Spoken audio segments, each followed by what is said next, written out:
बुजुर्गों की पेंशन भेजना शुरू कर दिया है। आपने किसान को किसान सम्मान निधि दी ताकि वह अपनी फसल की बुआई और कटाई कर सके, और हमने किसान की हर एक फसल के हर दाने को एमएसपी पर खरीदने का आपके आशीर्वाद से फैसला लिया है। माननीय प्रधानमंत्री जी, आपने हरियाणा को सड़कें दी, नेशनल हाईवे दिए। हमने उन्हीं सड़कों पर गरीब को सफर करने के लिए 1000 किलोमीटर मुफ्त यात्रा का पास दिया है। आदरणीय प्रधानमंत्री जी, आपने गरीबों को राशन देने के लिए गरीब कल्याण अन्न योजना शुरू की है। हमने हरियाणा के हर एक वर्ग का घर बैठे राशन कार्ड बनवाया है। आदरणीय प्रधानमंत्री जी, आपने बेटी बचाओ बेटी पढ़ाओ का संकल्प लिया। हमने हरियाणा में बेटियों की सुरक्षा के लिए पूरे हरियाणा में 31 नए महिला थाने खोले, और जो पहले मात्र 2 हुआ करते थे। और बेटियों को पढ़ाने के लिए हमने हर 20 किलोमीटर पर एक राजकीय कन्या महाविद्यालय का निर्माण करवाया।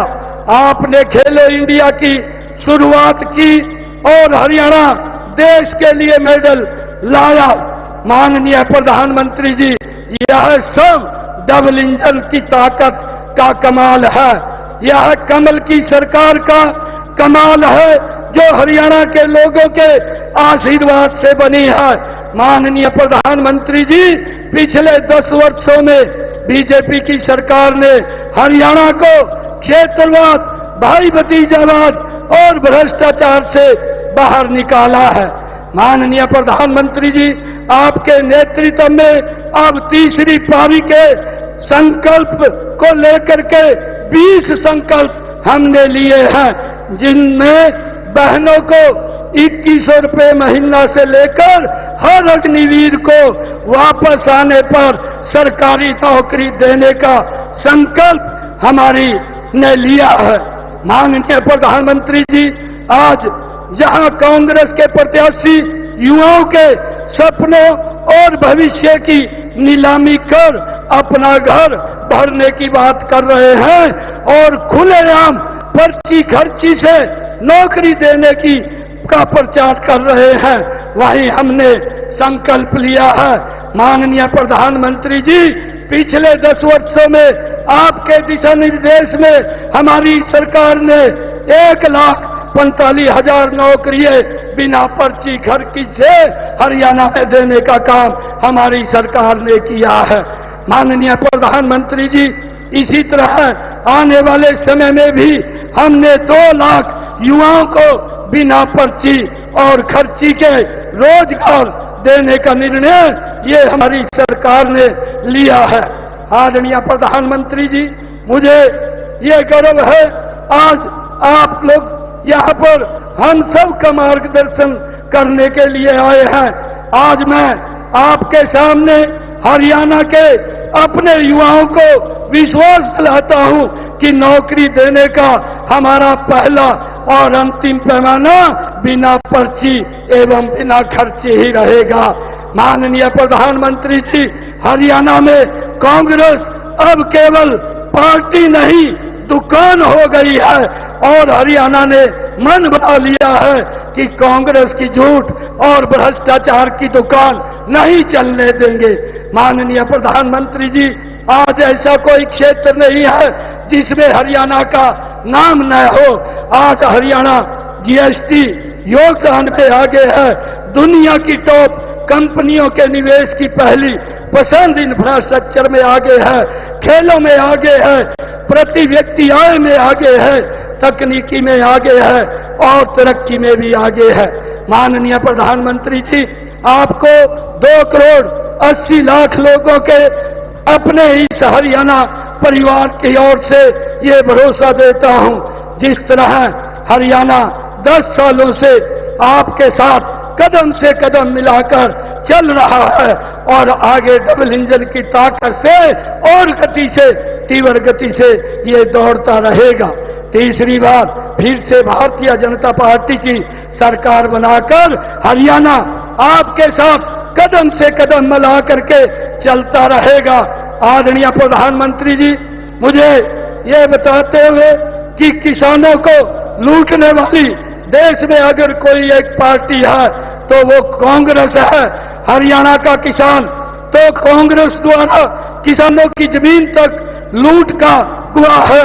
चुनाव आने पर किसान हितैषी बनने का ढोंग करने वाले कांग्रेस पार्टी और बापू बेटे से कुछ सवाल पूछे हुए चुनौती देता हूं कि वे इसका जवाब दें।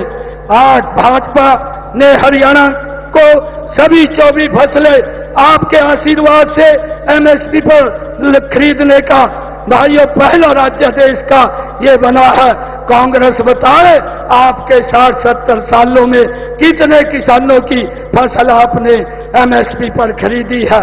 आदरणीय प्रधानमंत्री जी, एक बार फिर मैं हरियाणा की इस पावन धरती पर आपका स्वागत करता हूं, अभिनंदन करता हूं। आप हमारा उत्साह बढ़ाने आए हैं। मैं आपका बहुत बहुत धन्यवाद करता हूं। इन्हीं शब्दों के साथ जय हिंद, जय भारत, जय भारत मां।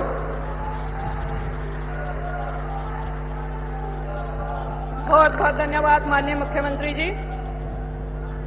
खेलों वाले इस हरियाणा में सैनिकों, किसानों, जवानों और कमेरों कारखानों के हरियाणा में माननीय प्रधानमंत्री श्री नरेंद्र मोदी जी का अभिनंदन करने के लिए हम 2 जयकारे लगाएंगे।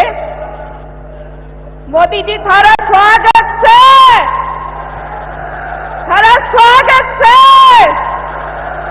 हरियाणा के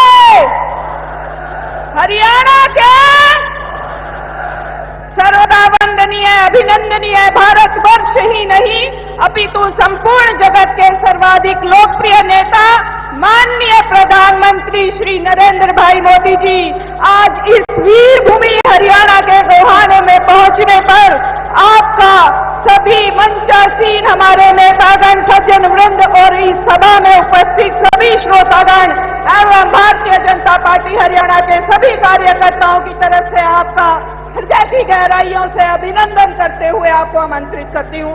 भारत माता की, भारत माता की, भारत माता की। सारे बुजुर्गों ने, भाई बहनों ने और नौजवान साथियों ने राम राम। सोनीपत की इस धरती से मैं देश के महान सपूत सर छोटू राम जी को प्रणाम करता हूं।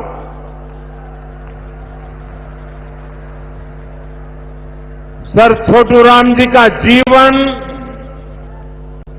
किसानों और वंचितों के लिए समर्पित रहा। हरियाणा की लोक कला को समृद्ध करने वाले बाबा लक्ष्मी चंद जी को भी मैं नमन करता हूं। आज 25 सितंबर है। हमारे पथ प्रदर्शक पंडित दीनदयाल उपाध्याय जी की जन्म जयंती भी है। अंत्योदय और गरीबों की सेवा के लिए पंडित दीनदयाल उपाध्याय जी ने जो रास्ता दिखाया वो प्रत्येक भाजपा कार्यकर्ता के लिए संकल्प पथ की तरह है। उनकी प्रेरणा से भाजपा भारत को विकास की नई ऊंचाई पर ले जा रही है, गरीबों का उत्थान कर रही है। मैं श्रद्धेय दीनदयाल जी को श्रद्धापूर्वक नमन करता हूं। साथियों, जैसे जैसे वोटिंग का दिन पास आ रहा है, वैसे वैसे कांग्रेस पस्त पड़ती जा रही है।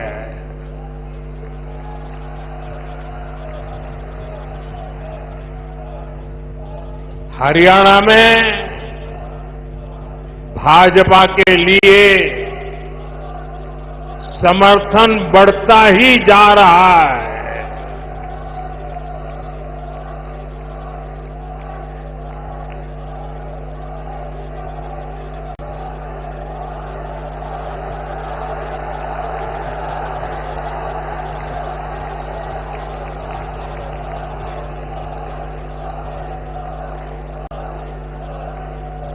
आपका ये प्यार, ये अपनापन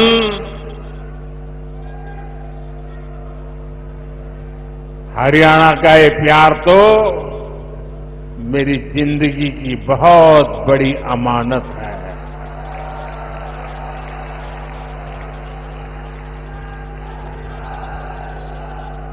मैं बड़े गर्व के साथ कहता हूं, मैं जो कुछ भी हूं उसमें हरियाणा का भी बहुत बड़ा योगदान है।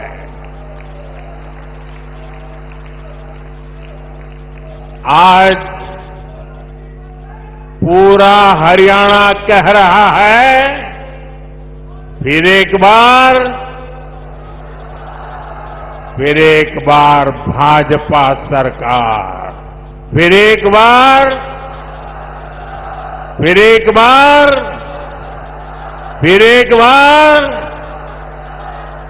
साथियों, आज जम्मू कश्मीर में दूसरे चरण का मतदान भी हो रहा है। ये मतदान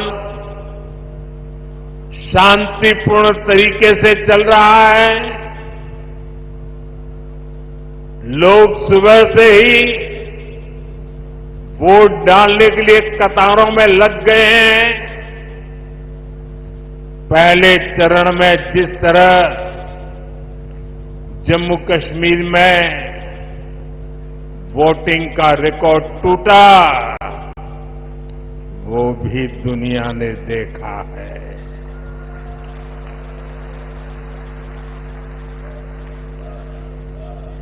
मैं जम्मू कश्मीर के लोगों की सराहना करूंगा, उन्हें बधाई दूंगा कि वो लोकतंत्र के इस पर्व में उतने उत्साह से हिस्सा ले रहे हैं।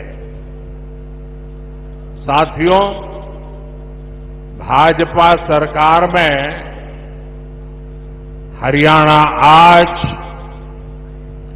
खेती और उद्योग दोनों मामलों में देश के टॉप राज्यों में अपनी जगह बना रहा है। जब औद्योगिकरण बढ़ता है तो इसका सबसे अधिक फायदा गरीब को, किसान को और दलित को होता है। बाबा साहब आंबेडकर, जिन्होंने बाबा साहब आंबेडकर को पढ़ा होगा, न पढ़ा हो तो पढ़ ले, बाबा साहब आंबेडकर मानते थे कि दलितों के सशक्तिकरण में उद्योगों की बड़ी भूमिका होती है।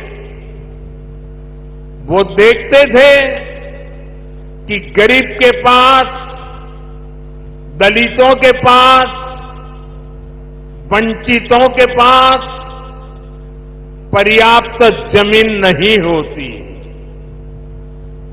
वो जानते थे बहुत से गरीब साथी भूमिहीन होते थे, खेत मजदूरी में अपनी जिंदगी काटते थे। इसलिए बाबा साहब कहते थे कि जब फैक्ट्रियां लगती है तो दलितों, वंचितों को अवसर मिलता है। इसलिए बाबा साहब दलितों से टेक्निकल स्किल सीखने के लिए कहते थे। भाजपा की नीति निर्णयों में, भाजपा के विचारों में आपको बाबा साहब की यही सोच दिखाई देगी। दलित और वंचित समाज को उद्योगों में अवसर देकर ही सच्चा सशक्तिकरण संभव है। साथियों, आज हमारे भारत में एक और चुनौती है जिस पर सिर्फ और सिर्फ भाजपा ही बात करती है। हमारे देश में खेत का साइज भी लगातार कम हो रहा है। जैसे जैसे परिवार बढ़ता है, जमीन के टुकड़े होते हैं, जमीन बढ़ जाती है। धीरे धीरे एक छोटा टुकड़ा बच्चों के नसीब आता है। आबादी बढ़ रही है, लेकिन खेत छोटा हो रहा है। ऐसे में खेती से जुड़े सभी अर्थशास्त्री भी मानते हैं कि गांव में खेती के साथ साथ कमाई के दूसरे जरिए भी होने चाहिए। अकेली खेती पे गुजारा पूरे परिवार के लिए, और इसलिए हर मां बाप चाहता है कि एक बेटा खेती करेगा, दूसरा शहर में जाके काम करेगा। और इसलिए जब उद्योगों का विस्तार होता है तो उससे किसानों का जीवन भी बेहतर होता है। इससे किसान परिवार के बच्चों को भी अच्छी नौकरियां मिलती हैं, अच्छे अवसर मिलते हैं। और इसलिए साथियों, भाजपा खेती को भी बढ़ावा देती है, व्यापार कारोबार को भी बढ़ावा देती है। भाई और बहनों, कल रात को ही मैं अमेरिका से लौटा हूं। अमेरिका में मेरी मुलाकात दुनिया के बड़े बड़े नेताओं से, बड़ी बड़ी कंपनियां चलाने वालों से हुई। जिन कंपनियों के सीईओ से मैं मिला, एक एक कंपनी लाखों करोड़ रुपए के कारोबार कम करती है। मैंने उन्हें भारत के नौजवानों के टैलेंट के बारे में बताया। साथियों, पिछले 10 साल में पूरी दुनिया में भारत पर भरोसा बढ़ा है। और मैं हरियाणा के लोगों को एक बात तो जरूर बताऊंगा। कल जब मैं न्यूयॉर्क गया परसों, तो वहां स्वागत के लिए बहुत बड़ी मात्रा में भारतीय समुदाय था। लेकिन सबसे बड़ी बात वो थी कि वहां पर पूरा हरियाणा खड़ा कर दिया गया था। अमेरिका में पली बड़ी हमारी हरियाणा की बेटी और उसके साथ और 5-7 बहनें, हरियाणा के हमारे साथी, उन्होंने हरियाणा का जो अभी नृत्य आप यहां देख रहे थे ना, वैसा नृत्य न्यूयॉर्क में करके स्वागत कर रहे थे। यानी हरियाणा खड़ा कर दिया था उन्होंने। साथियों, आज एक बात का विश्वास हुआ है कि अब भारत करप्शन, परिवारवाद से मुक्त होकर तरक्की कर रहा है। दुनिया को लगता है कि आने वाले समय में कोई देश सबसे तेज आगे बढ़ेगा तो वो देश है भारत।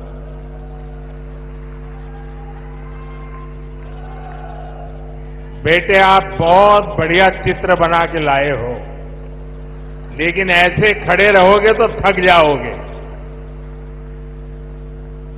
आप मेरे लिए लाए हैं। चलिए, मैं मेरे एसपी जी को कहता हूं, वो आपसे वो फोटो ले लेंगे। पीछे अपना नाम पता लिख लेना, मैं आपको चिट्ठी लिखूंगा। अपना नाम पता पीछे लिख देना।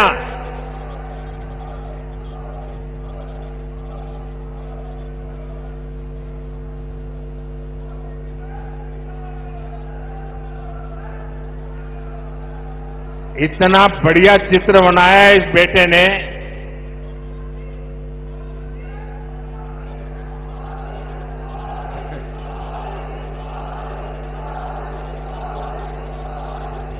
साथियों, आज दुनिया की बड़ी बड़ी कंपनियां भारत में निवेश के लिए, यहां अपनी फैक्ट्रियां लगाने के लिए आतुर है। आप सोचिए, जब इतनी बड़ी कंपनियां भारत में निवेश करेगी तो इसका बहुत अधिक फायदा मेरे हरियाणा को होगा, यहां के नौजवानों को होगा, यहां के किसानों को होगा। आज हमारा ये हरियाणा गुरुग्राम, फरीदाबाद से लेकर सोनीपत, पानीपत तक दुनिया की बड़ी बड़ी कंपनियों का सेंटर बन रहा है। थैंक यू बेटा, मिल गया मुझे, मिल जाएगा, इनको दे दीजिए। हाँ, शाबाश। अब आराम से बैठो बेटा, देखिए गिरना मत। देश से निर्यात होने वाले 35% से अधिक कालीन और करीब 20% कपड़े हरियाणा में ही बनते हैं। यहां खड़खौदा में देखिए, भाजपा औद्योगिक शहर बना रही है। कोशिश यही है कि यहां के हमारे नौजवानों को ज्यादा से ज्यादा नौकरियां मिले, रोजगार मिले। हरियाणा भाजपा ने घोषणा की है कि ऐसे अनेक औद्योगिक शहर राज्य के अलग अलग हिस्सों में बनाए जाएंगे। अभी मारुति का कारखाना लगना भी यहां तय हो गया है। आने वाले समय में ऐसे कई बड़े बड़े कारखाने यहां लगने वाले हैं। साथियों, मेक इन इंडिया के 10 सालों ने भी इसमें बड़ी भूमिका निभाई है। हम मोबाइल फोन से लेकर लड़ाकू विमान और विमान वाहक पोत तक अब भारत में बना रहे हैं। बीते 3 साल में ही मैन्युफैक्चरिंग से जुड़े सेक्टर में लाखों नए रोजगार बने हैं। आज भारत में बनी चीजें हम उन देशों को भी बेच रहे हैं जहां से पहले हम मंगाया करते थे। अब आप देखिए, भारत में बनी सुजुकी गाड़ियां, मूलतः वो कंपनी जापान की है। सुजुकी कंपनी गाड़ी अब यहां बनाती है और जापान वाले भारत से वो गाड़ी मंगवा करते खरीदते हैं। और ये कमाल कहां होता है मालूम है? ये कमाल कहां होता है मालूम है? ये कमाल मेरी हरियाणा की धरती से होता है।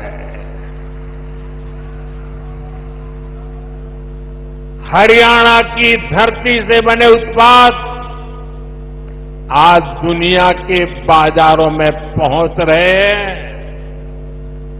यही है नए भारत की ताकत। साथियों,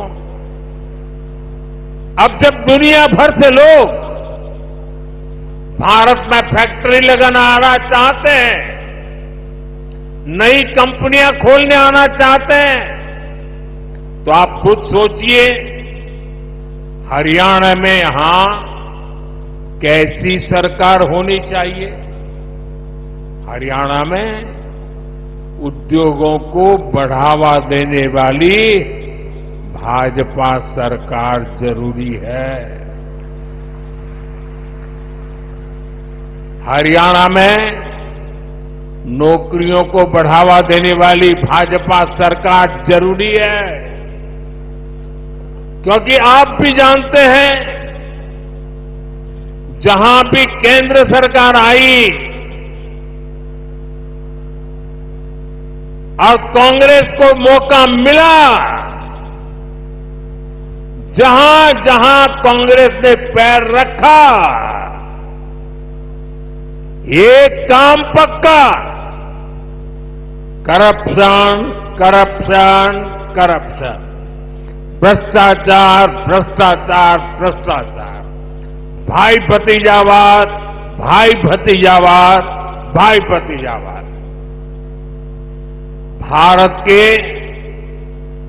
सरकारी सिस्टम में भ्रष्टाचार को पैदा करने वाली, पालना पोसने वाली हमारे देश में भ्रष्टाचार की कोई जन्मदात्री है तो कांग्रेस पार्टी है। कांग्रेस का शाही परिवार देश का सबसे भ्रष्ट परिवार है। और जब हाईकमान भ्रष्टाचारी है तो नीचे फिर लूट का खुला लाइसेंस मिल ही जाता है। याद कीजिए, 10 साल पहले जब यहां कांग्रेस की सरकार थी तब क्या होता था? आज जो नए वोटर है ना, 18 साल 20 साल के, उन्हें तो पता तक नहीं होगा कि 10 साल पहले हरियाणा को कैसे लूटा गया था। तब हरियाणा में किसानों की जमीन को जम करके लूटा गया। कांग्रेस ने हरियाणा को दलालों और दामादों के हवाले कर दिया था।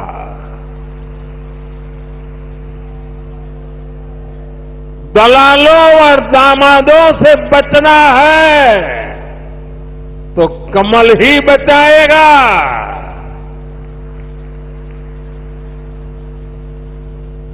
किस किस कांग्रेस नेता पर आरोप लगे हैं ये आप अच्छे से जानते हैं।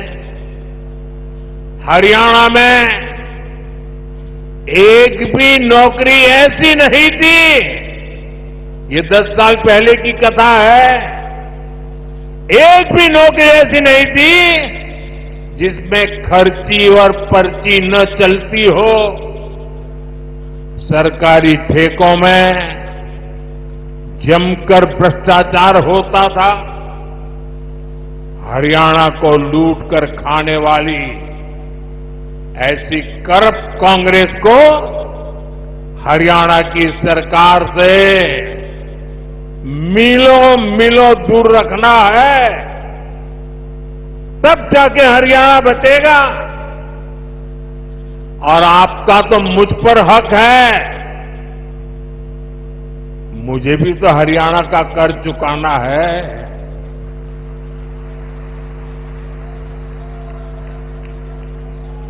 और मुझे खुशी है कि हरियाणा के लोग इतने समझदार हैं कि वो राज्य और केंद्र की ताकत क्या होती है ये जितना हरियाणा के लोग समझते हैं ना, हिंदुस्तान में और कोई उतना नहीं समझता है जितना हरियाणा वाले समझते हैं।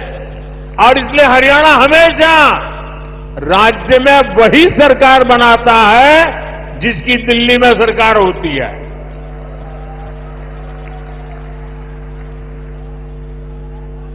हरियाणा के लोगों की इसकी बराबर समझ है। साथियों, जैसी स्थिति यहां कांग्रेस ने उस समय बनाई थी, आज कर्नाटका में उनकी सरकार है। जरा देखिए, अभी तो 2 साल हुए हैं, क्या हाल करके रखा है। वहां कांग्रेस के मुख्यमंत्री उन पर जमीन घोटाले के आरोप लगे हैं। जब इसकी जांच शुरू हुई तो कर्नाटका के मुख्यमंत्री हाईकोर्ट चले गए।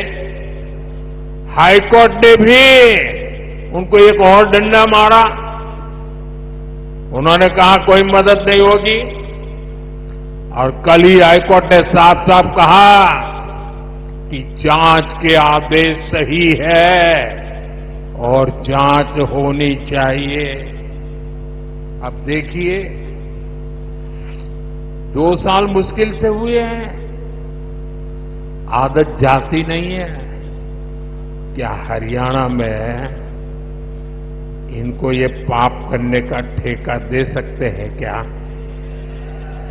हरियाणा में इनको घुसने दे सकते हैं क्या? आप ये गलती मत करना, 10 साल बाहर रहे तो सुधर गए होंगे, ये सुधर सकते ही नहीं जी, ये कभी नहीं सुधर सकते। और भाइयों बहनों, कर्नाटका में सिर्फ जमीन घोटाले का ही मामला नहीं है, वहां मेरे दलित भाई बहन ये समझिए, कांग्रेस पार्टी के अध्यक्ष भी कर्नाटका से आते हैं, दलित समाज से हैं। कर्नाटका में दलितों के लिए जो फंड था उसमें भी कांग्रेस ने घोटाला किया। ये वहां की कांग्रेस सरकार ने, वहां के सीएम ने विधानसभा में खुद इस बात को स्वीकार किया है। अब बताइए, जहां भ्रष्टाचार होगा वहां दुनिया का कोई देश, कोई भी निवेश करने वाला, कोई भी कारखाना लगाने वाला हरियाणा की धरती पर आएगा क्या? तो हरियाणा का नुकसान होगा कि नहीं होगा? हरियाणा में निवेश नहीं आएगा तो नौजवानों को नौकरी कैसे मिलेगी? साथियों, कांग्रेस से बड़ी बेईमान और धोखेबाज पार्टी देश में और कोई नहीं है। ये हरियाणा के किसानों के लिए बड़ी बड़ी घोषणाएं करते हैं, लेकिन जहां सत्ता में है, जरा आपके यहां आए तो उनको पूछो, भाई तुम यहां आकर के सारे सपने दिखा रहे हो, कर्नाटका में तुम्हारी सरकार है, वहां तो किसानों को लागू करो नहीं बोल रहे हो। तेलंगाना में तुम्हारी सरकार है, वहां तो लागू करो। ये झूठ बोल रहे हैं, ये आपकी आंख में धूल झोंक रहे हैं। साथियों, हरियाणा की भाजपा सरकार ने किसानों से 24 फसलें एमएसपी पर खरीदने का फैसला लिया, लेकिन जब यहां कांग्रेस की सरकार थी तो एमएसपी पर फसलें खरीदने से सबसे ज्यादा नफरत करती थी। यही कांग्रेस की सच्चाई है जो हरियाणा के किसान को पूरी तरह कांग्रेस को पहचान लेना जरूरी है। साथियों, भाजपा सरकार निरंतर किसान हक में बड़े फैसले ले रही है। अपनी तीसरी पारी के पहले 100 दिनों में ही हमारी सरकार ने किसानों के लिए अनेक बड़े फैसले लिए हैं। कुछ दिन पहले ही केंद्र सरकार ने बासमती के निर्यात को लेकर बड़ा फैसला लिया। अभी तक बासमती के एक्सपोर्ट के लिए न्यूनतम मूल्य तय था, उस सीमा से नीचे निर्यात संभव नहीं था। इससे भारत के बजाय दूसरे देशों से लोग इंपोर्ट करते थे। अब हमने किसानों की भलाई के लिए ये सीमा भी हटा दी है और इससे ज्यादा बासमती एक्सपोर्ट हो पाएगा। इसका सीधा फायदा धान किसानों को होगा, उन्हें और ज्यादा पैसा मिलेगा। साथियों, हमने भारत के तिलहन किसानों के लिए भी बड़ा फैसला लिया है। विदेश से आयात होने वाले तेल पर हमने टैक्स बढ़ा दिया है। कोशिश यही है कि भारत के किसानों के तिलहन की ज्यादा से ज्यादा खरीद हो और तिलहन की खेती करने वाले किसानों को ज्यादा से ज्यादा उसका लाभ हो। तिलहन किसानों को भी इसका लाभ होगा। अब जैसे सूरजमुखी के आयात पर पहले टैक्स नहीं था, अब 20% टैक्स लगाया गया है। इससे हरियाणा के सूरजमुखी की पैदावार से जुड़े हमारे जो किसान भाई बहन हैं, उनको बेहतर दाम मिलेंगे। भाजपा ये सब इसलिए कर रही है ताकि हमारे किसान ज्यादा से ज्यादा तिलहन उगाएं और पैसे कमाएं। और भाजपा कांग्रेस की तरह कोरी घोषणाएं नहीं कर रही है, बल्कि जमीन पर बारीक से बारीक काम कर रही है। तभी हरियाणा के किसानों को भाजपा पर भरोसा होता है। साथियों, हरियाणा के किसान हो या युवा, उनका भविष्य भाजपा सरकार में ही सुरक्षित है। बीते 10 साल में हरियाणा में भाजपा की सरकार है।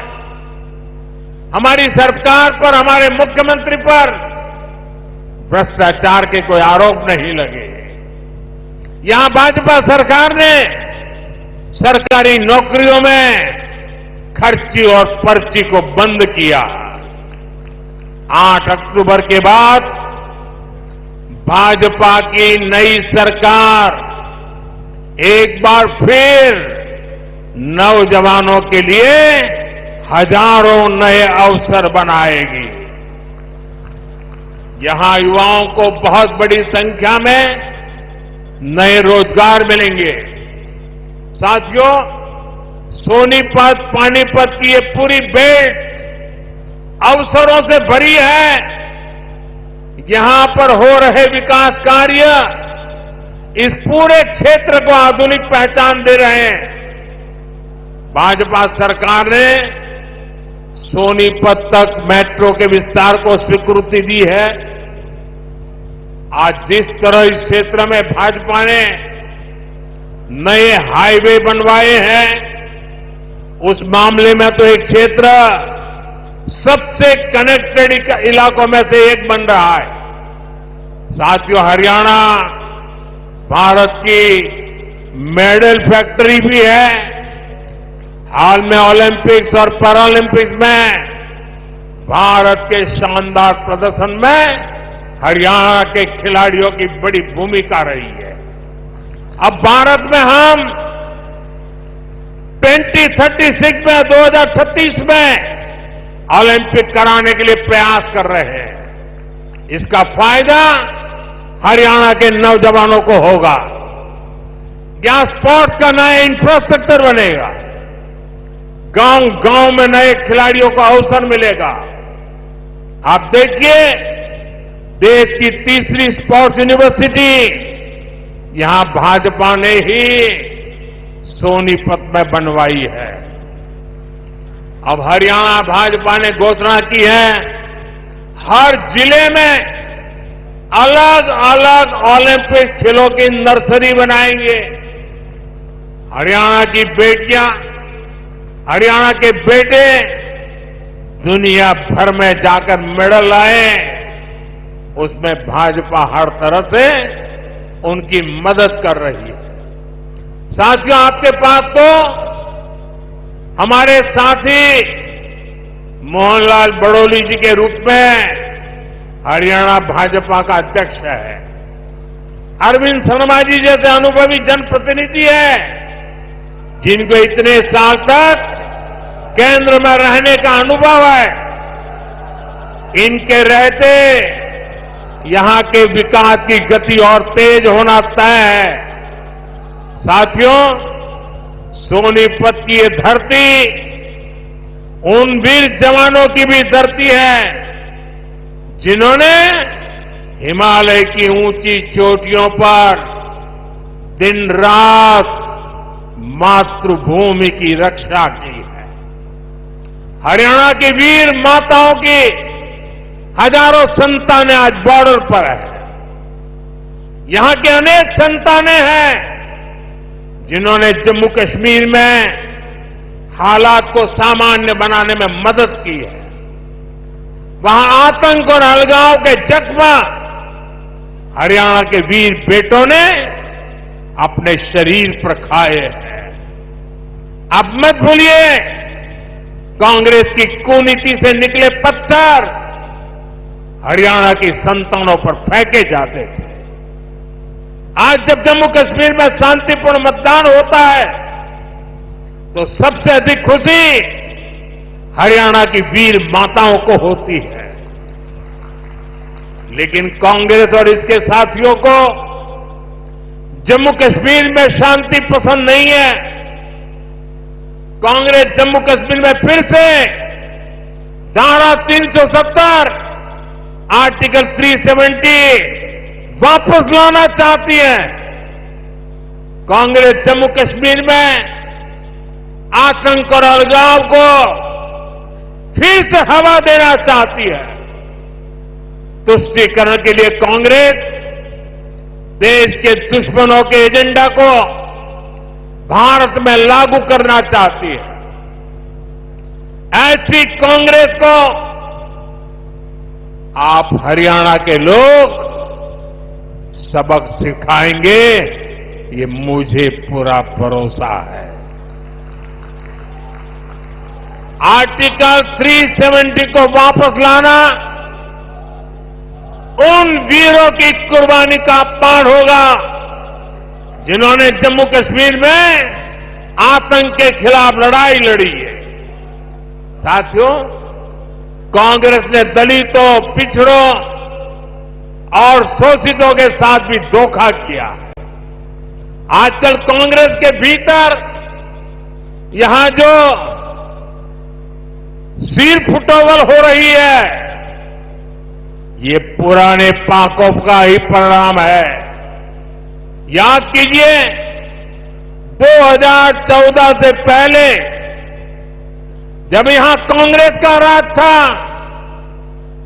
जब हुड्डा जी यहां सीएम हुआ करते थे, तब ऐसा कोई साल नहीं था जब दलितों के साथ अन्याय नहीं होता था।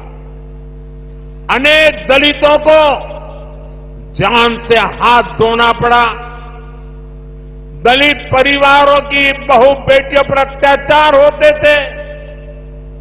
हर कोई जानता था कि दलितों के खिलाफ इस घिनौने खेल को कांग्रेस ही खाद पानी देती है। और जो भी कांग्रेस की दलित विरोधी हरकत के खिलाफ बोलता है, कांग्रेस उसके खिलाफ साजिशें करने लगती है।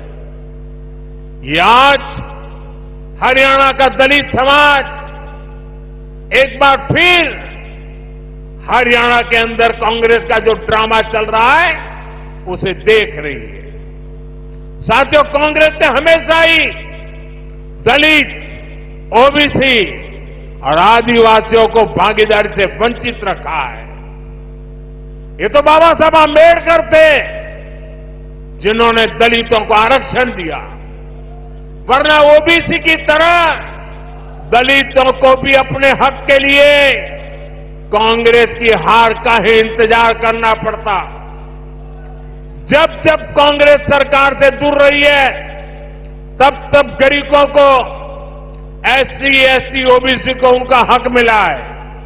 और जब जब कांग्रेस सरकार में रही है, उसने दलितों, पिछड़ों का हक छीना है। कांग्रेस के शाही परिवार से जो भी प्रधानमंत्री बना, उसने हमेशा आरक्षण का विरोध किया है। आरक्षण का विरोध, आरक्षण से नफरत, ये कांग्रेस के डीएनए में है। इसलिए आज भी हम देखते हैं कांग्रेस के शाही खानदान की चौथी पीढ़ी भी आरक्षण को हटाने की बात कर रही है। आपको कांग्रेस की आरक्षण विरोधी चालों से सावधान रहना है। साथियों, बीजेपी ने दलित, ओबीसी और आदिवासियों को सही मायने में भागीदारी दी है। वंचित और पिछड़े समाज के हर व्यक्ति को भाजपा ने हमेशा आगे बढ़ाया। यहां हरियाणा में देखिए, हमारे नायब सिंह सैनी जी को भाजपा ने सीएम बनाया। इतने कम समय में ही इन्होंने पूरे हरियाणा के लोगों के दिल में जगह बनाई है। आज यहां लोग कहते हैं कि यो नायब सैनी एक किसान मजदूर का बेटा से, इसके किवाड़ लोगा ताई 24 घंटे खुले रवे से। भाइयों और बहनों, कांग्रेस की सरकारों की एक और पहचान है, कांग्रेस सरकार अस्थिरता के लिए भी जानी जाती है। बीते कुछ सालों में ही जहां जहां इनकी सरकारें बनी, वहां यही दिखने को मिला है। कांग्रेस शासित हर राज्य में उनके मुख्यमंत्री और मंत्री झगड़ों में उलझे हुए हैं। उनको जनता की तकलीफ, उनके दुख दर्द से कोई लेना देना नहीं है। कर्नाटक में उनके सीएम और डिप्टी सीएम आपसी लड़ाई में बिजी हैं। तेलंगाना, हिमाचल प्रदेश, वहां भी यही कहानी है। राजस्थान और छत्तीसगढ़ में भी जब उनकी सरकारें थी, पूरा 5 साल नंबर 1, नंबर 2 एक दूसरे की टांग खींचने में लगे रहे। इसलिए हरियाणा को भी बहुत सावधान रहना है। गलती से भी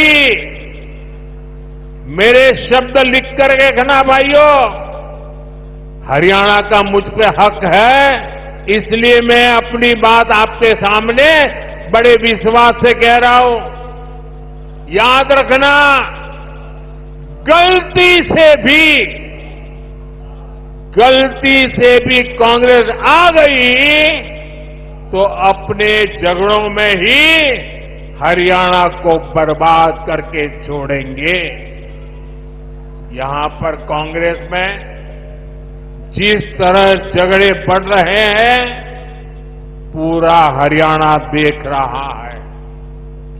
कांग्रेस को वोट देना यानी हरियाणा की स्थिरता और विकास को दांव पर लगाना है, बर्बादी के दरवाजे खोलना है। यह स्थिरता हरियाणा में हर काम ठप कर देगी। यहां निवेश और नौकरी दोनों पर असर होगा। इसलिए आपको सिर्फ और सिर्फ कमल के निशान पर बटन दबाना है। साथियों, इस भूमि ने भगत फूल सिंह जैसे महापुरुष देश को दिए हैं, जिन्होंने तब बेटियों की शिक्षा को अपना मिशन बनाया जब बेटियों को पढ़ाना असंभव था। ये मेरा सौभाग्य है कि 2015 में पानीपत से ही मुझे बेटी बचाओ बेटी पढ़ाओ अभियान का शुभारंभ करने का अवसर मिला। कांग्रेस ने 60 साल देश पर राज किया, लेकिन उसे कभी देश की बेटियों की चिंता नहीं हुई। अगर कांग्रेस को चिंता होती तो गैस, नल से जल, बिजली, टॉयलेट, बैंक में खाते, ऐसी मूल सुविधाएं आज 60-70 साल के बाद मेरे आने के बाद मिली। मुझे संतोष है कि बेटी बचाओ बेटी पढ़ाओ से हरियाणा को फायदा हुआ। 10 साल पहले हरियाणा में 1000 बेटों पर सिर्फ 866 बेटियां थी। आज ये संख्या बढ़कर 914 हो चुकी है। आज हरियाणा की बेटियां स्पोर्ट्स में दम दिखा रही हैं। आज हरियाणा की बेटियां पुलिस और सेना में दम दिखा रही है। हमें गर्व है कि एनडीए में जो महिला कैडेट्स का जो फर्स्ट बैच था, उसमें हरियाणा की बेटी ने टॉप किया। साथियों, हरियाणा भाजपा नारी शक्ति को और सशक्त करने के लिए आगे बढ़कर काम कर रही है। हरियाणा भाजपा ने लाड़ो लक्ष्मी योजना के तहत हर महीने 2,100 रुपये देने का वायदा किया है। गरीब परिवारों को 500 रुपये में गैस सिलेंडर देने की भी योजना जारी रहेगी। हरियाणा भाजपा ने 5 लाख लखपति दीदी बनाने और हर गांव में ड्रोन पायलट दीदी बनाने की भी घोषणा की है। साथियों, भाजपा का संकल्प ये पक्की गारंटी होता है। भाजपा जो कहती है वो करके दिखाती है। हरियाणा में भी हर वायदे तेजी से जमीन पर उतर के रहेंगे, आपके घर तक पहुंचेंगे। इसलिए 5 अक्टूबर को हमारे इन सभी उम्मीदवारों को भारी मतों से विजयी बनाना है। लगातार तीसरी बार हरियाणा में कमल खिलाना है। एक बार फिर इतनी बड़ी संख्या में हमें आशीर्वाद देने के लिए आप आए, मैं आपका बहुत बहुत आभारी हूं। दोनों हाथ